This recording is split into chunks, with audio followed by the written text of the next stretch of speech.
Hi, everyone. Welcome back. Welcome back from the break. So welcome back to our last slot today, the last start of this conference. And I'm now going to tell you a little bit about the Checkmk Roadmap, first of all. And I'm going to tell you what we want to do over the course of the remaining time until we reach Checkmk 1.7. And then I'm sure you're all very much interested in what's going to happen beyond that.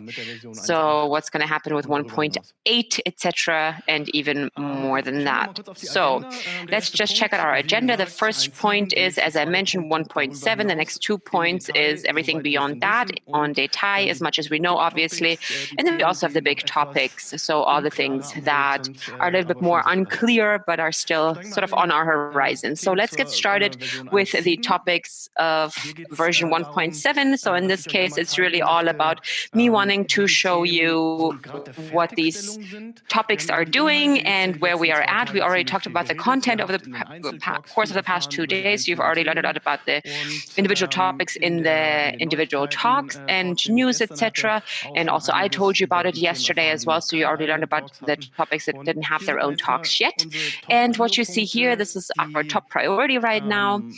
And this is what we've listed already throughout this conference, and you can see where we're at in terms of the status right now. So we're always on our way to our version 1.7. Of course, we're going to develop it further apart from 1.7, but this is just supposed to show you where we're at right now when it comes to all the individual topics. So this is an overview, and we're now going to start with the user experience. So again, this is something that you have to differentiate into different sub-projects, and we have very specific measures. So it would be the points after the redesign user experience. So we're quite progressed with that. And the user experience, that's really the whole UX project. So that's mainly everything that Matthias showed you. And of course, it's also very much about us trying to work out concepts and ideas and trying things, etc. And proof of concept was also a very big thing for us. We built that in many different ways. And now we're in a situation where we actually try out all these concepts, and we are showing partners and users that we are doing it. We're trying it with consultants and so on, just to gather some experiences with all the different approaches. And based on these approaches, we are then going to continue on all the way to what's working well, what doesn't work well, what do we have to adapt, etc. So that based on all of these steps, and of course it's going to be more iteration steps at the end of the day, but based on all of these steps, we're going to get a great result. And of course, that is then going to be part of 1.7 as much as possible. And Matthias already showed you that yesterday. And like I said, the user experience topics are very, very good right now. And of course, there's still some things that we have to work on, to clean up a little bit. For example, when it comes to the graphing system. So from the user side, everything's more things that we have to do in order to just fully complete this whole topic. The next topic, which is cloud and container monitoring in terms of content, Montek already told you how all of that is going to work for 1.7, and he also introduced what kind of features we are going to or want to develop for 1.7. And the development at this point in time has mainly been finished already, and now we are going to talk about the future, and I'm going to talk about that later on. So it's just about expanding everything and also just gathering more experience. Specifically, when it comes to gathering experience, we're very much looking forward to your feedback as well. And right now in this talk, and also we got a lot of input from you through feedback, etc. And we just want to know specifically how you're using it, how you're planning on using it, and also if we have outlined here for development, if that's what you see for yourselves as well, and also for those use cases, if it works like that or not. Of course, there are going to be a couple more things that we are going to learn on top of that, and where we can actually adapt our approach a little bit more. And talking about network monitoring now. Network monitoring, that's also the majority of the implementation has already happened. What we now have to do is just make sure that we are working on the styling. You already saw the current implementation, which was a video that Alex showed you. And I'm sure you also saw that the styling is not fully integrated yet in the Checkmk look and feel, and that is something that we are definitely going to do over the course of the next few weeks. The alerting dashboard is another feature in terms of content that is not finished as of yet, and that is something that we're going to finalize over the course of the next few weeks. And then there's also a couple more things that we have to do on top of that. We have a couple of features that are already implemented that you've already seen now, and we have just used APIs that don't have any official REST API calls yet. And to finalize everything, we want to make sure that everything is really connected to the REST API based on NTOP, so that we have a solution that is standardized and documented and based on those calls, and that gives us some security for the future, and that makes it where we can be sure that everything is going to be stable in terms of the link to NTOP and so on, especially if they're developing further, if we're developing further and so on, just needs to be compatible. When it comes to automation and expansion capabilities, again, we're at different stages right now because the Check AI and also all the programming APIs, inventory, bakery API, and so on, we are beyond the conceptual stage by far. Of course, there's still some detailed questions during implementation that we have to figure out, but Moritz also showed you what it's going to look like and how we're going to handle that, and he's implementing everything right now. Currently, he's also porting individual plugins. The same is also happening for the agent bakery as well, so that in a couple weeks' time, we are going to have all the basic API work done, and that way we are going to be in a position to really have the content and the plugins itself.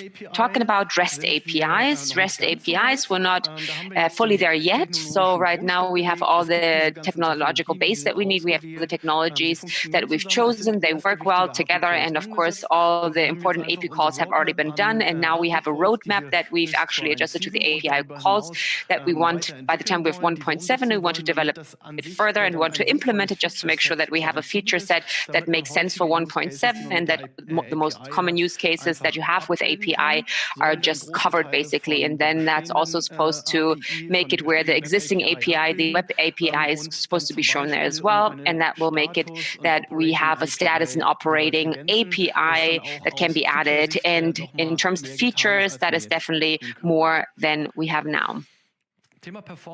Talking about performance, so partially those are fundamental things that are extremely difficult in terms of core competencies, so the helper architecture and everything that we have to change there. That is what I've outlined yesterday, and most of the things are very, very fundamental, and we definitely have to be very, very cautious when it comes to that. We're definitely restructuring a lot. We're working with a lot of staging environments, testing, etc., but we're still in a stage where we are right at the point where we can actually differentiate the Python code side and make that possible. And the next step would be that we then link it to the microcore or the integration with the microcore, so that probably around May or June, we are going to be in a place where we can have a setup where we actually fulfill the expectation that we have towards this step. So we can look at everything properly and just see how that's going to benefit us, that change. Okay, when it comes to activate changes, it's very similar to that. So in that case, we are doing all the prep work right now. So we are doing manufacturing, we are doing tests, we're building them in order to really make sure that the development is proper and that the activation processes work just as well as are working right now. And the next step would then be, and we are right at that point, so it's really about this new API between the 217 sites, so the central and remote sites, so that the incremental sync can then actually work properly, and it's going to work the way we want it to work. When it comes to the implementation of new checks that we actually have on our roadmap for 1.7, we're at a point where we would say, okay, this is actually in line with what we wanted 100%. So we actually implemented everything that's on our roadmap, and all the things that now need to happen for 1.7 in the next coming weeks is mainly just customer orders that we are implementing. So at this point in time, we can say we are where we need to be, and we can actually include more if we want to. Okay, let's now, after we've covered all the content, what else have we done and where are we at when it comes to all these topics for 1.7? Let me just tell you about the release cycle of Checkmk in regards to what we've done between 1.6 and 1.7. So those are the feature packs I'm talking about.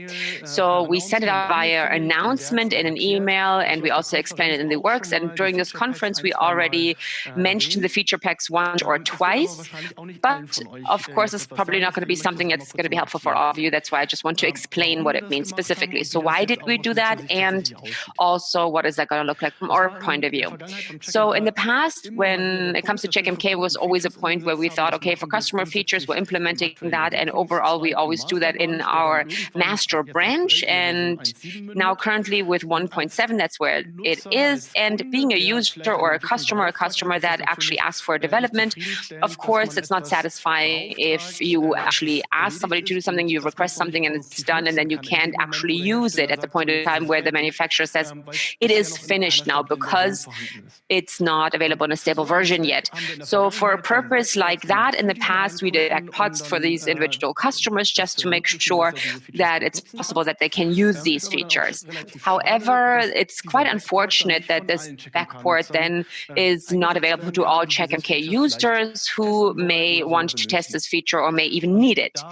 And because of that, we have these feature packs now, and the idea behind that is that we already have these backports now. We have the MKP packages already, and of course, they include the new features, and we are packaging them in our Checkmk 1.6, our stable branch. However, we're going to do it in a way that by default, they're going to be delivered. They're not active, they're just in some kind of MKP in a Checkmk version. The Enterprise Edition users can actually, as you can see in the screenshot, the extension package manager, and they can actually activate them from there. Raw Edition users can actually use the command line to activate them. Starting at the point where you've activated them, you have a very normal MKP that you've installed as if you actually downloaded it from an exchange or also just got it via an email from us or something like that. At any time and point, you can also deinstall it if you want to or deactivate it, and that way you can get rid of that feature, and that way it's not active anymore.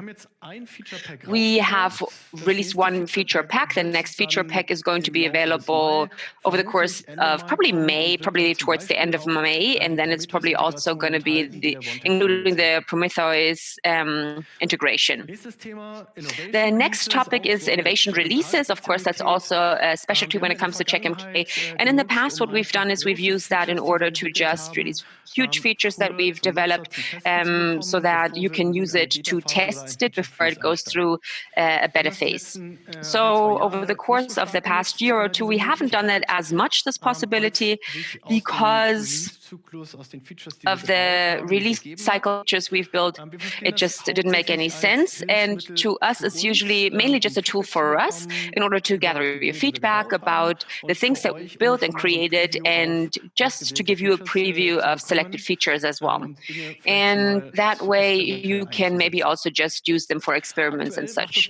Currently, that doesn't make a lot of sense to actually release them because we're in the Python 3 switch right now, with a lot of different switches as well. So as of right now, in terms of the stability of the software, we can't say that it would make sense to actually do that and install that and just try it out. So what we want to do is, when it comes to 1.7, we really want to introduce the innovation releases again, and I don't know what the time frame is going to be. We're going to see that in this next slide, though. So this is the rough roadmap in terms of timing and how 1.7 is supposed to be finalized. So up until July, we are going to have at least one more feature pack that's going to be released, and depending on what is going to happen in terms of content, it could be a third one for 1.6. And if in June or July, everything, all the open strings sort of come together for 1.7 and all the features are finalized and finished, we would then like to get started with our innovation releases. Innovation release means for us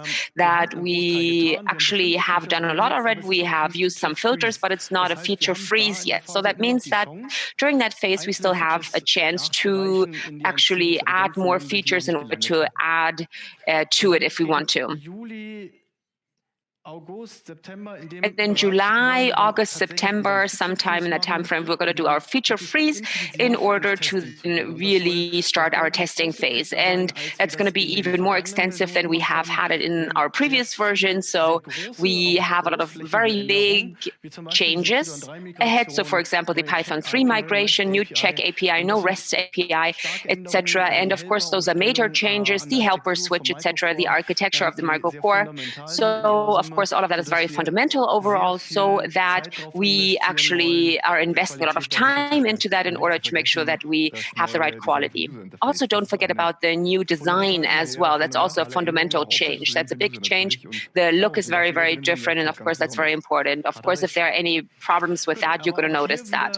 But again, let me tell you, we're wanting to try a few together. Of course, we can run all the tests we want in the lab. We can try things, test protocols, etc. But of course, all of that partially is going to never be as good for specific features as somebody actually telling us about their requirements in a complex installation at the end of the day. And that's why we definitely want to include you and just make sure that we can come together and just make it where we have the right product at the end of the day. And of course, all of that's going to happen in due time, at the point in time when we have the innovation and the beta phase as well. So that's when we are going to use all the email addresses in order to push everything forward. Of course, that's going to make it where we are going to announce it in due time. Okay, just for your information too, I would like to add to the feature packs. I was just thinking about that. In our Checkmk channel on YouTube, we also have a video with Lars, where all the feature packs are explained again. So if you haven't signed up for the Checkmk channel, please go ahead and do that. We have new videos every other week right now, and I think it's very helpful because the new feature pack is also explained there. So that's going to be very, very helpful for you.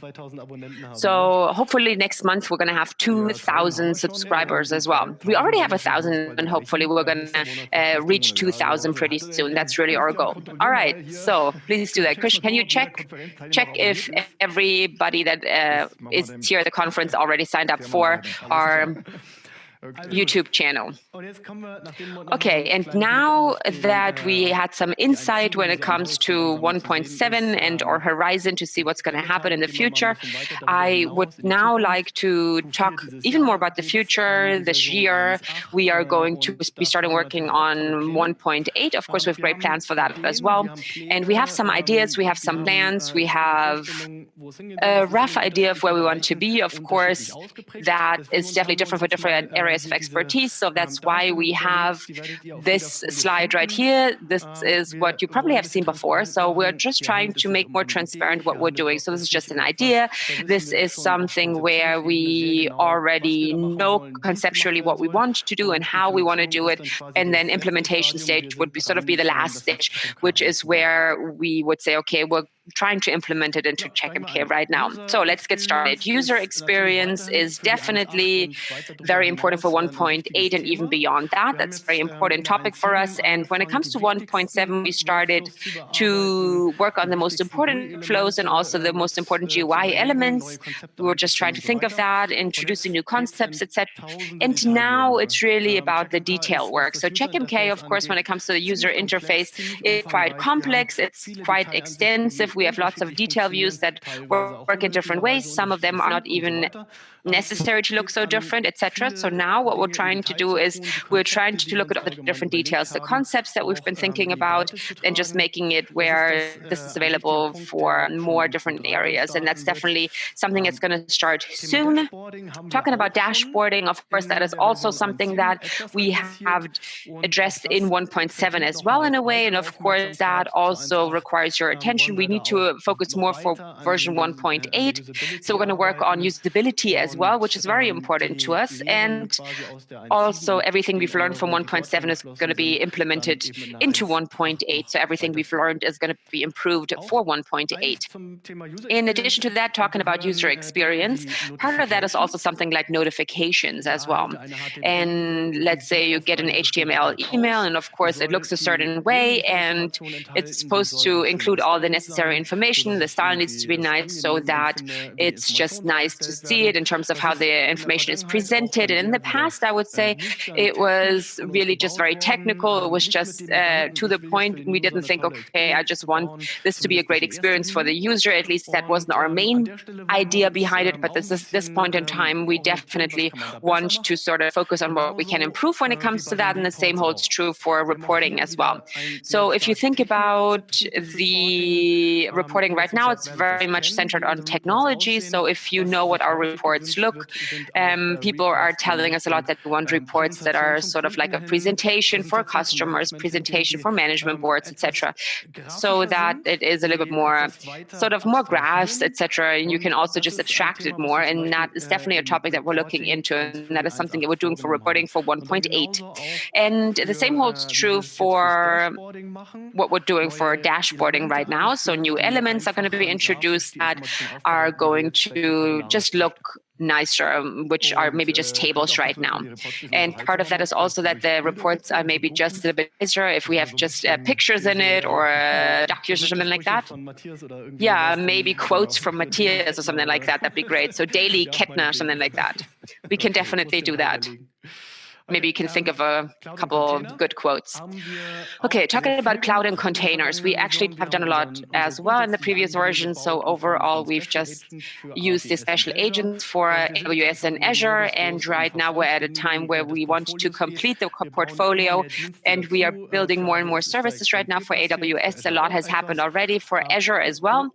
And I can tell you that nothing has happened from our point of view is anything when it comes to the Google Cloud Platform. So that mainly has to do with the inputs that we are getting from you, being the users. And AWS and Azure is more relevant to you. And another thing that we're wondering now is, since it's one of the big cloud providers, we're wondering what's supposed to happen in the future. Should we expand Azure, AWS? Should we also do the Google Cloud Platform, just so that you also can monitor the Google Cloud? So we have a little survey for you, and we would like for you to vote now. So you can just give us your opinion, and you have a couple seconds now to complete that. You're going to see a pop-up on your screen. Hopefully, I was told that you're going to see one, so you can just give me your opinion. So I'm just going to go to the next slide. And I'm going to start telling you about what we want to do there. So mainly, it's just same thing that we've done with AWS and Azure as well. And we have a special agent for AWS and Azure, and that could also work for the Google Cloud Platform. So we have a good API, and you could actually monitor all their services using that, but it's really all about understanding what are the most important services that you build first. So that's the next learning that we need at this point in time in order to come up with a good roadmap when it comes to their services. And then we're at a mode where we can just add more features. Matthias, can you tell us what the vote told us? Oh, okay, a lot of people are voting. So overall, we have 141 votes, and the number is still climbing up. So remember that we have a latency of about 20 seconds, so everything we're saying reaches you a little bit later. So as of right now, it looks like 33% want to expand AWS, 40% want to expand Azure, and 27% of you are in favor of supporting Google.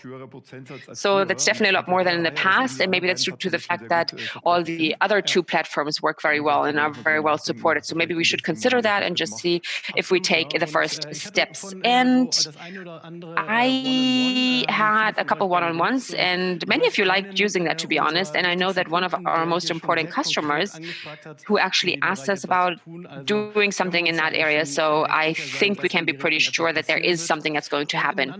When it comes to Azure and AWS, it's very, very clear. We definitely want to do more. We want to expand our portfolio. And it's very important to know for us, what do you need us to know? And then, of course, in due time, we are going to interview you, ask you more about it, and just see what kind of solutions you're looking for. Okay, let me tell you again.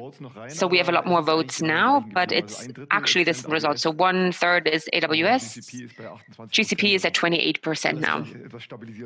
So it's quite stable. Okay, talking about cloud and containers, that Prometheus and Checkmk. We already heard about that today and the current situation, our use cases, etc., and also how we want to cover all of that and what's going to look like, and also how it can be integrated in the Checkmk architecture, and also you can do a discovery, etc., etc. So everything that MK is all about. So all of that is being done via the data transport way. When it comes to Prometheus, we can also see something that we haven't addressed so far, which is that it is also something for applications, modern applications specifically. This is sort of like the state-of-the-art export format for monitoring information. And that means that a lot of software developers, in their software, they already have endpoints that they're making available, where you can actually get exporter information. And it's definitely possible that some of you are monitoring things like that, or you're supposed to, or you can, you're allowed to, but just getting Prometheus and learning about it for just one application and maintaining it as well is not necessary. We thought at this point in time, okay, we could actually also use this format. So it's a very similar format, a very simple format. Checkmk agent, for example, that's a format that we could also process directly very easily. That doesn't mean that it's supposed to make the Prometheus integration that we introduced obsolete at all. This is just something that seems very relevant to us. And that's why the next steps are going to include the integration of Prometheus even more, so it can be an exporter. Of course, we also want to make it where Prometheus exporters are more relevant and they're more complete as well. So that means that you now have a initial set of data that is being monitored through Prometheus. And I saw earlier that in the next Checkmk channel, in the Slack, there was also a question in regards to that. So what's supposed to happen with Prometheus next? And that's very, very interesting. If you feel the need to monitor Prometheus and you have an application in mind that you want in your monitoring, then definitely give us your opinion. Tell us about it. Okay, the next topic, REST API. That based on the size of everything, and Christoph already told you about our vision,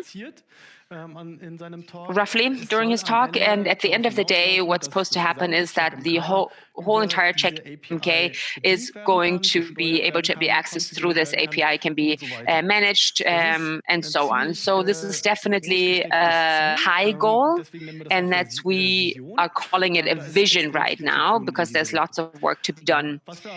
But what we can do and what we want to achieve is that we can actually build that step by step, all the features that we can just integrate step by step. We are going to figure out the most relevant ones for you first and implement them and just make sure that this API is as relevant as possible for you as quickly as possible. So this is really just about continuous work, basically. The next topic is the performance improvement. So we have a couple specific measures that we've introduced. So working on the check helpers and activate changes, and then also several Waito improvements. So we are continuously learning as well, and we see more and more things that can be done. Matthias already has some great ideas when it comes to performance improvement as well. And what we want to do is we want to keep working on that. And I think we also had you vote on that to just see what performance improvements are that you consider to be most relevant. And we saw that it seems to be a very important point. And then there are, of course, a lot of specific situations that affect a large number please avoid them. So, of course, we just want to be better. We also have different approaches in terms of how we can do that. For example, changing the storage format, or also having less users for ADAP sync, for example. So the LDAP, for example, if you have 60,000 users, if that is synced with Checkmk, then it doesn't necessarily have to be the case that it could also be possible that you just create things when you log in or whatever. So things like that can definitely happen.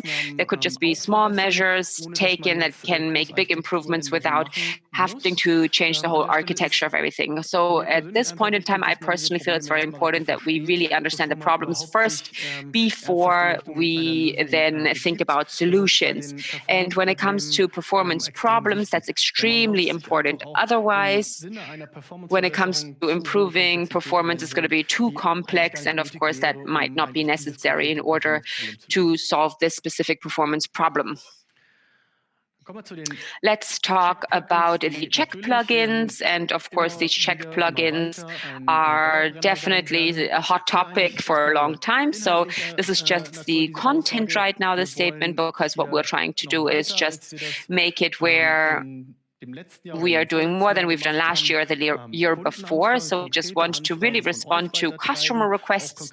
So we want to drive that further. We just want to really make sure that we know what you need, specifically in the areas of expertise that we've pointed out today. Network monitoring, for example, that is something where we definitely want to improve a lot. And also when it comes to covering check plugins, etc., all the other topics, AWS and so on, that is sort of daily business now. And of course, we also want to expand our portfolio, and that we're hoping that the curve that you just saw here, that this is going to increase even more.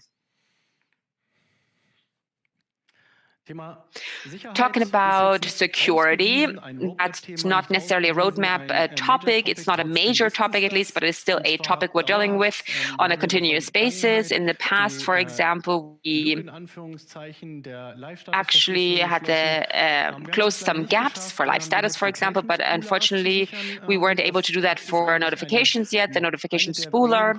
So that's one of the few communication channels that is not easy to encrypt as of right now. There are workarounds. There are some solutions that you can use by system integration, for example, in your individualized environment. And of course, you can also create a VPN tunnel, SSH, in order to have that connection from one notification spooler to the next notification spooler.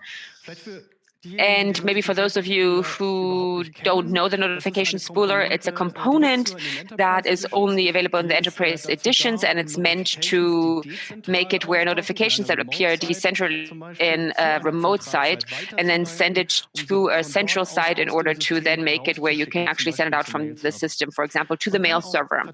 And of course, you can also do a distributed environment without the notification spooler by just making it where the notifications in the respective system on all the remote systems are sent out by the Checkmk system. So it's not something that is mandatory. You don't have to use the notification spooler in order to use it at all. You're going to have to configure it anyways with the forwarding mechanism that I was just describing. Another topic when it comes to security is also security of user logins or user sessions in our user interface. And it's just currently a movement that is done by a lot more web services and web interfaces and so on. There's a two-factor authentication and just making it where, in addition to the password, there's just a second secret when it comes to this login that can be added, and that way you have the user logins that are more secure. So specifically also when it comes to administrator work in an IT environment, that definitely makes a lot of sense. It makes sense to just make sure that there's more authentication. So two-factor authentication is done quite often when it comes to hardware tokens, so via hardware tokens. So YubiKeys, for example, are being used quite a lot. Of course, there are also software tokens. Those could be phone apps, for example, like the Google Authenticator. So we definitely want to support that. And we also want to take the first step. The first step would be that we're going to have a two-factor authentication in the GUI based on the universal two-factor standard.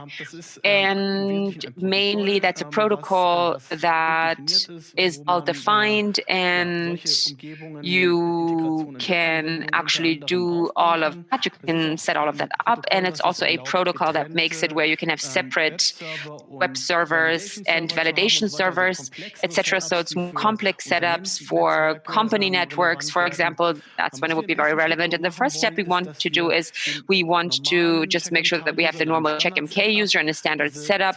They should actually have the two-factor authentication available.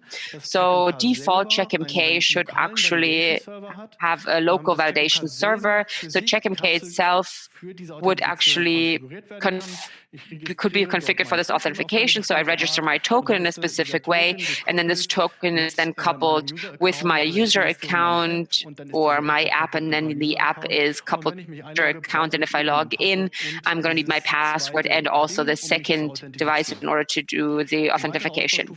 Another step could then be to just have an integration with company-wide valid. Then a little excursion. This is not a dedicated new topic, but this is about us knowing that Checkmk can do a lot.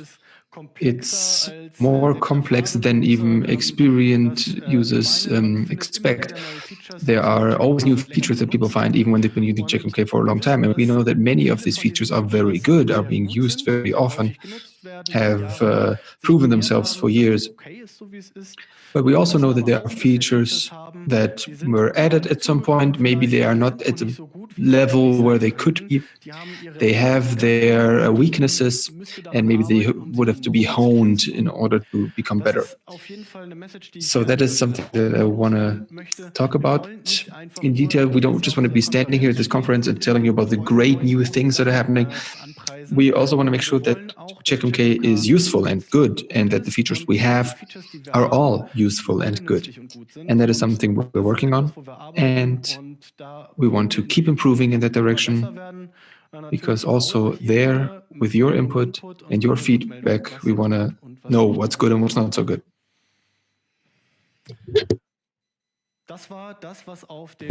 So that was everything that's on the close horizon for us, but there are also larger topics that we haven't really figured out in detail yet. Like big issues, for example, containerization.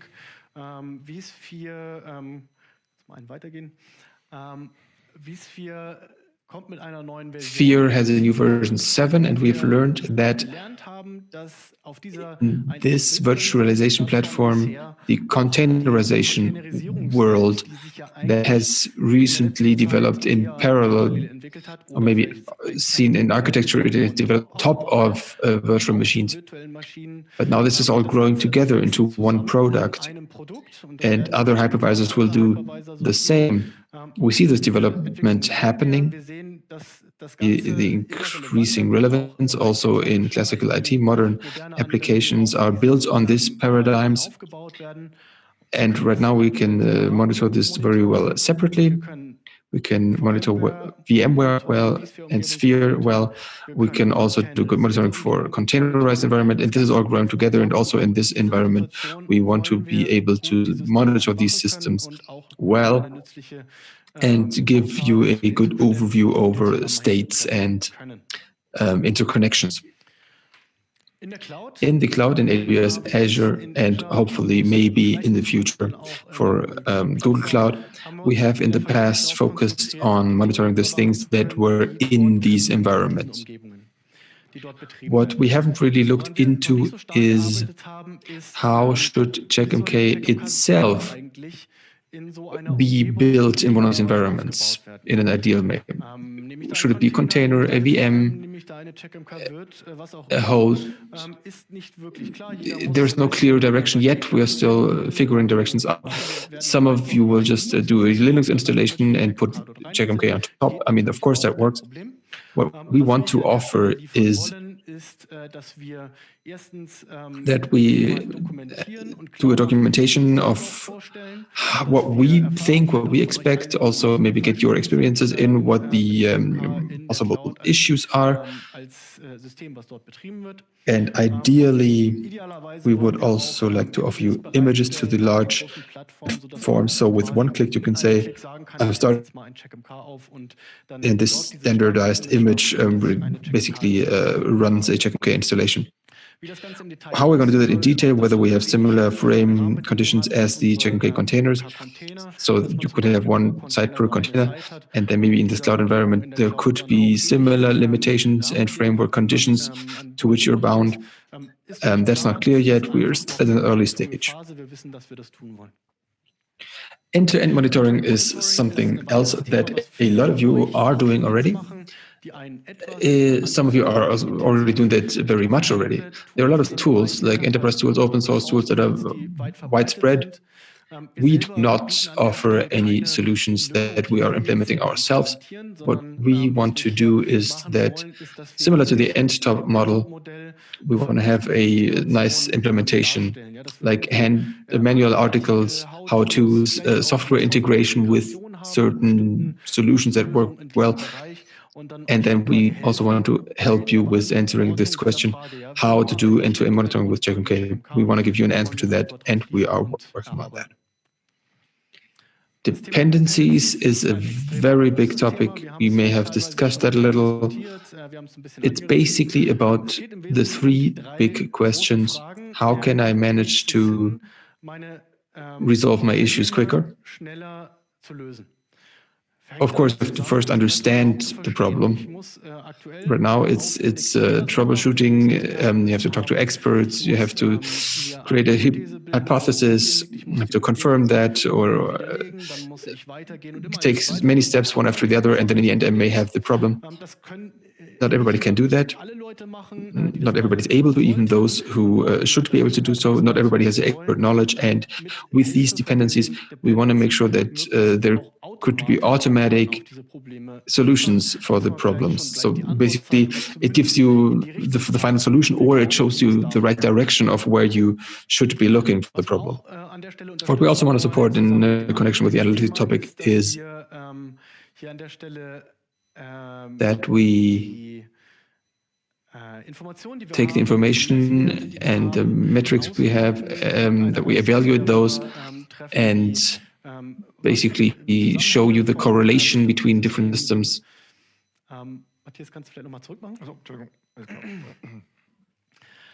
Yeah, so if you know the correlations and maybe also forecasts, I have a current situation, and if I keep going, where will it head? Where will it go? So there's a certain probability that this will lead to a problem, and then one of the other top-level system could impede performance for the customer. And then finally, you do know notifications that are sent by a monitoring system, and especially when they're not necessary, that's annoying, and these dependencies should help reduce them. So in the end, the cause is being notified. So we are thinking of it as sort of a jigsaw puzzle. We have information sources, dependencies of system services, applications. We have reliable sources. We have fuzzy sources, such as analyses of some metrics that are not as binding as like the result of a network protocol that definitely shows you that two network parts are connected in this way or the other. What we want to make sure is that we can combine all this information and build a model, build a pattern that basically represents these dependencies and also the consequences for the entire system, so that the dependencies we have learned about on the basis of external sources, that we can look at these to see what Checkmk is actually doing. Is it necessary to send a notification now? Which problems are being shown to you and which are not? And this leads us to Checkmk Analytics. This is a topic that is closely related to dependency mapping. We want to try to build mechanisms built on metrics that we have recorded to find correlations, for example, that at a certain time, several metrics, that may be in connection with the dependency mapping as well,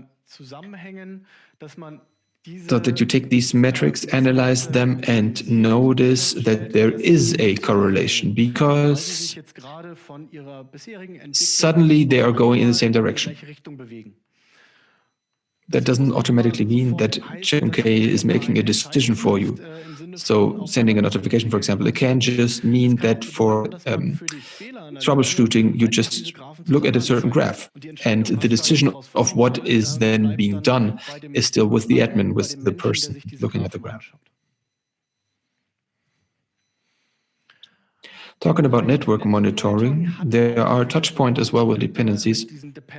We have network protocols such as LLDP or CDP. We have solutions with which we're cooperating on, like NTOP. They're giving us information about the correlations of devices and with the dependency or understanding of dependencies. We want to recognize those and then draw our own image out of the data at hand. Alex already mentioned that the information you get from a system is sometimes they're not all as reliable as all the others. We have to consider that. There's a lot to learn from real-life experience. But that's information that's present. And if the information is good, is reliable, and is well kept, then it can help us a lot. Network is also a topic that's spreading to virtualized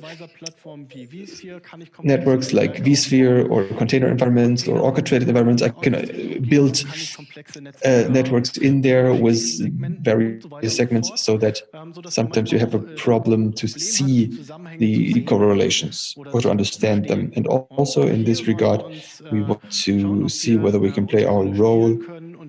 And also this leads to our experience with dependence mapping even better than we have it now. Also, when it comes to networks, it's very interesting that there are information about network hardware, and these need to be represented properly. Serial numbers, maintenance information that may be logged, firmware versions that need to be read about, firmware updates perhaps, known security risks.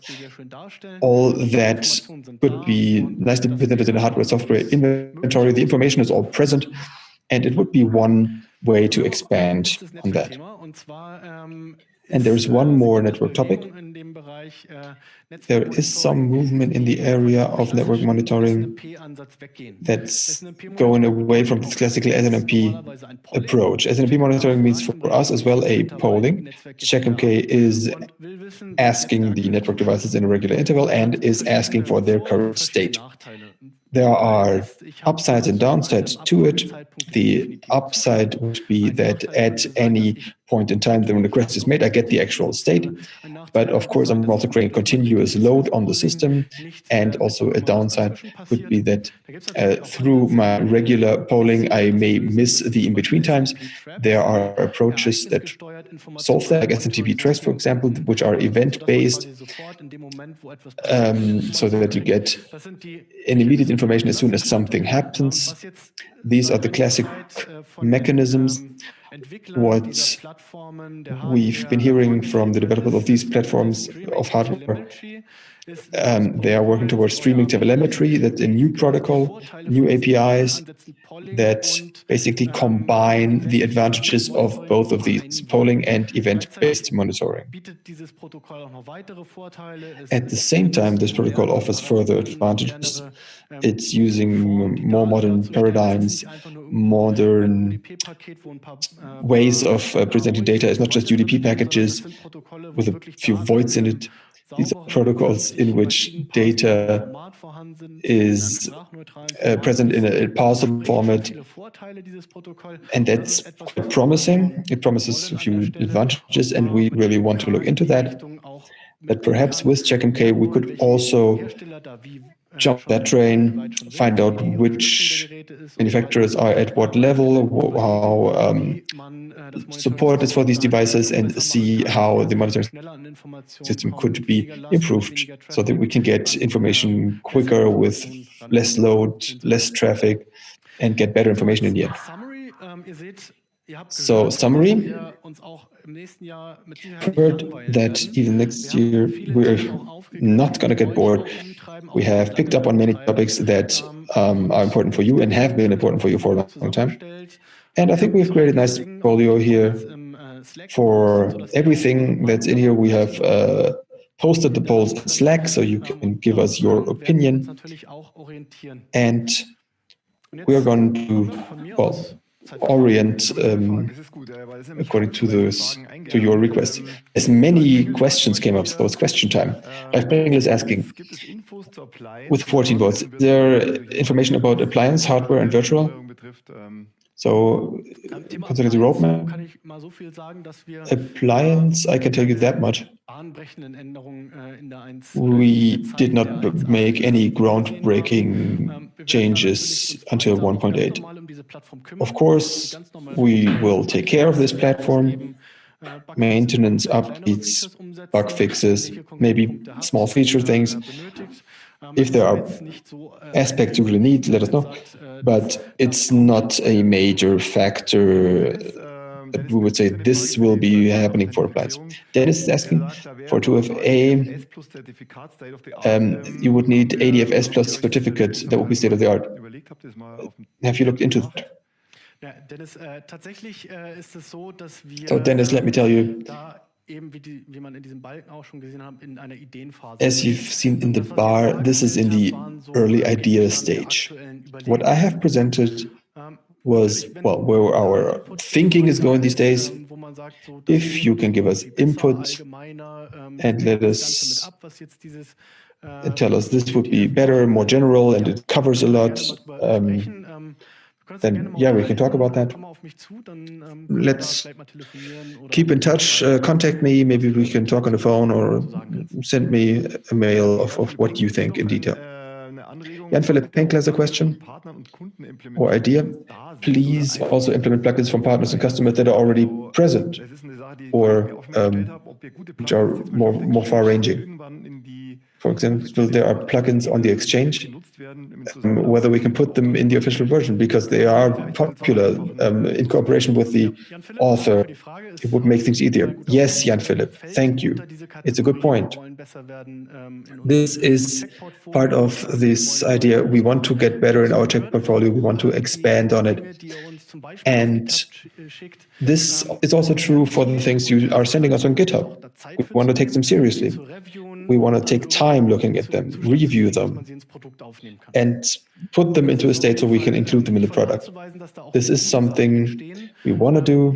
We want to make sure that the good things happen that way. Our partners are developing checks for their customers at their customer project. Today, I've talked to somebody who's strongly working in network monitoring, and there will be synergies coming into life that we can use for the product, and of course, it's should be part of the roadmap. And Jan-Philipp has a horde of 12 followers. He's asking, please also expand on BI and E2E monitoring. Yeah, that's not a question. He just wants to let us know. Yes, E2E monitoring, there will be things happening. We talked about that in a phone call. So yeah, we'll continue on that level. What I can tell you already, when it comes to REST API, that's what we talked about. For the others, it may be interesting that the REST API should give people configuration for E2E, and under the hood, we'll do some work on that so we can improve on the BI structure. And in part of the UX project, BI will be a point that will be important when reworking all these detailed views. Benjamin as a question, distributed bakery is a very hot topic in a possible project for us. I have made thoughts about that in 1.6 as a workaround. Do you have a recommendation for me, or should I wait for 1.7? Well, you can build a lot of stuff yourself. And I know there are various environments that have this problem, and most people know this when it comes to vCenter and distributed vCenter environments, that the piggyback data must be replicated between locations. There are customers who are just building an rsync, shoving data back and forth. This works to a certain degree. It does have disadvantages, but it works on a reasonable level, and you can build on that. When it comes to integration, yes, you can build a lot in that regard.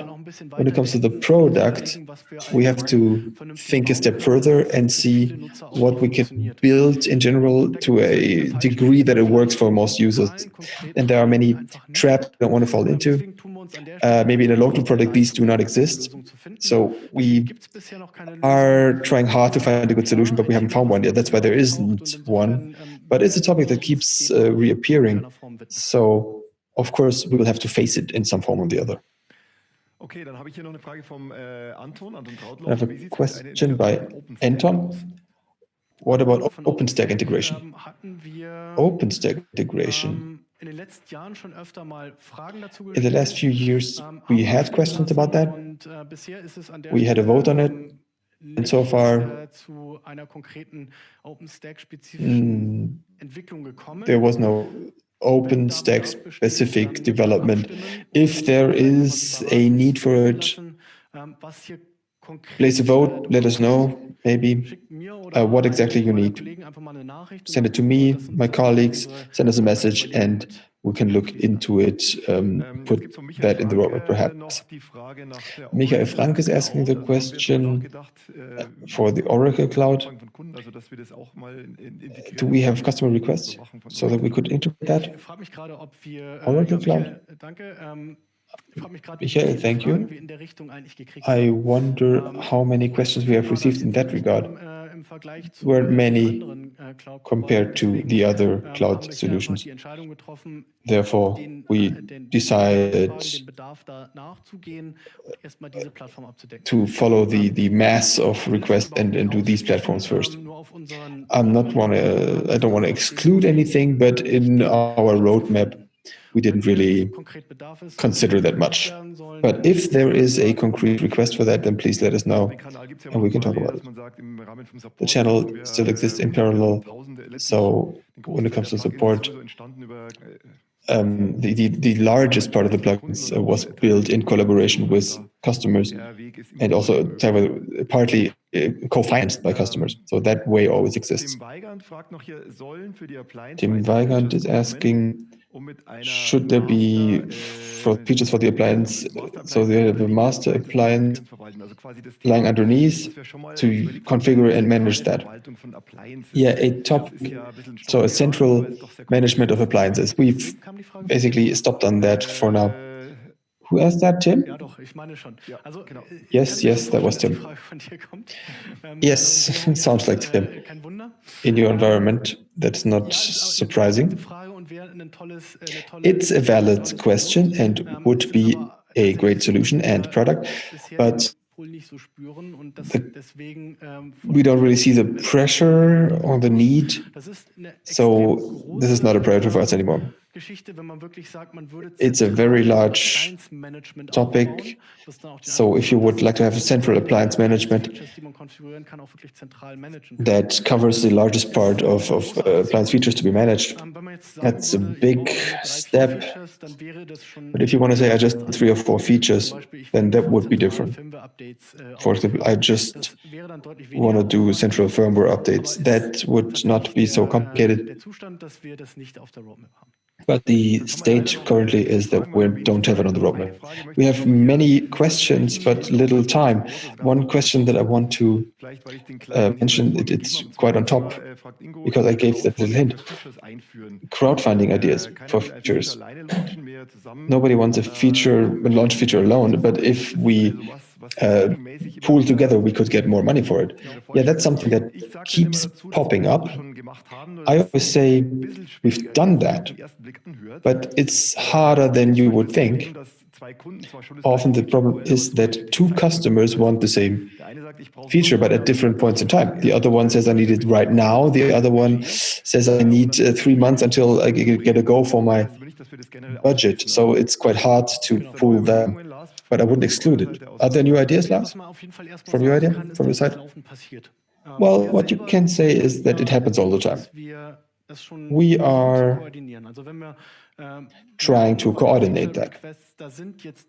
When we see in the feature requests that there are 2 or 3 or more requests going in the same direction, we are trying to kind of coordinate it time-wise and also effort-wise, so that it's becoming a shared effort.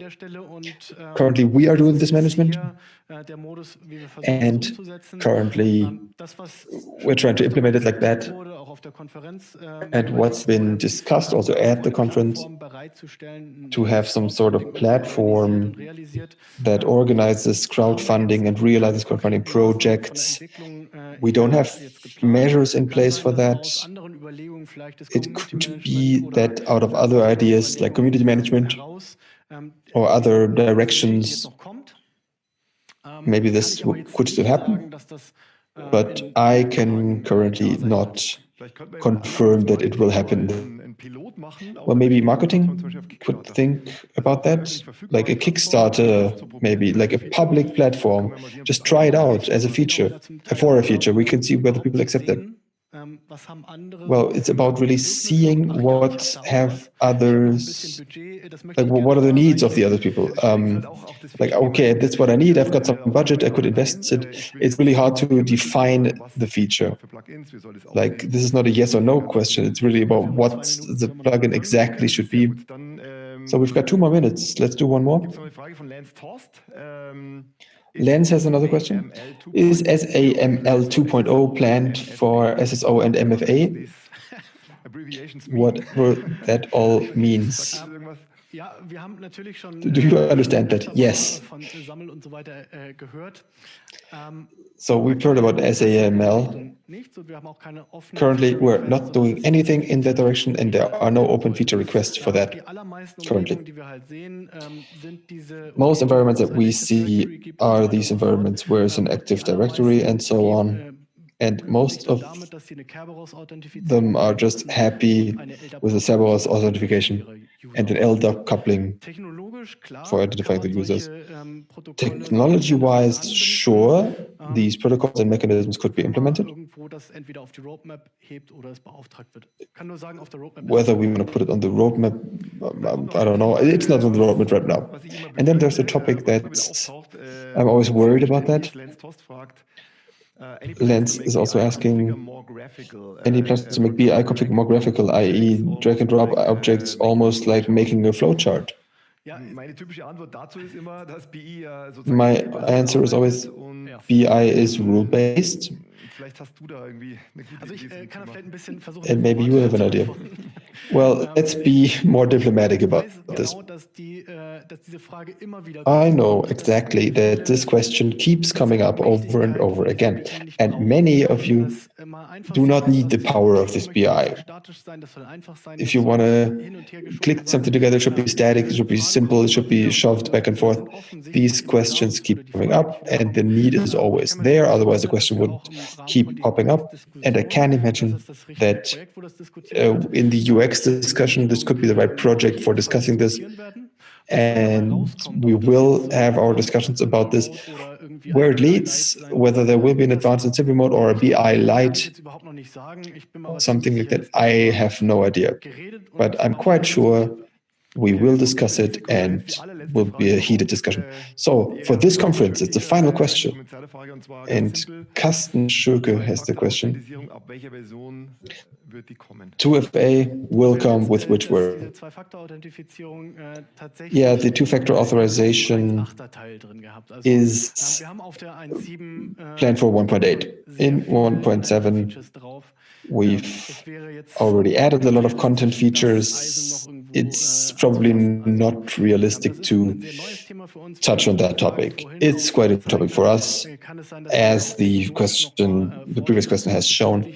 We may have to do some research on how to implement it in the best way for our Checkmk environments, and it's more likely to happen in 1.8.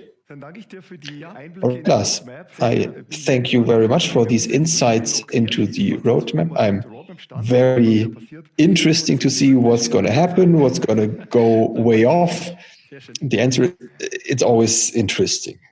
So, thank you, Lars.